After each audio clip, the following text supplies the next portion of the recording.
Сайн байцгаана уу? Өмгөөллийн фирмийн цөөлзөн фирмийн өмгөөлөх саргал төгсөөн энэ удаагийн бичлэгээрээ барилга ашиглалтанд ороход шаардлагатай цөөр нөхцлүүдийн талаар танилцуулах болно. Хэрвээ та дутуу гүйцэтгэлтэй болон дуусаагүй барилгад хөрөнгө оруулаад ирээдүйд бий болох эд хөрөнгө хөдөлж авах чавал дараах зүйлийг анхаарах шаардлагатай. За тухайн барилга ашиглалтанд ороход цэвэр, бохир, холбоо тохиолдол, дулаан, цахилгаан гэсэн техникийн нөхцөлийг хэрхэн хаанаас яаж шийдэж байгаа вэ гэдгийг судлах шаардлагатай.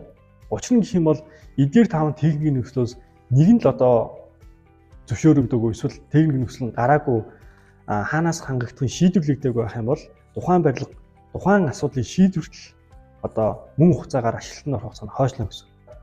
Өөрөөр хэлбэл улсын комисс акт гаргахад эдгээр 5 техникийн нөхцөл хаанаас яаж хэрхэн шийдэгдсэн бэ гэдгийг шийдэгдсэн мөн холбогдсон байх нөхцөлийг тавьж байгаа. Тэгэхээр таны судалж байгаа байр ашиглалтанд ороход эдгээр 5 техникийн нөхцөл хангагдсан уу гэдэг мөн хаанаас хэрхэн шийдэж байгаа гэдгийг нарийн судлах шаардлагатай.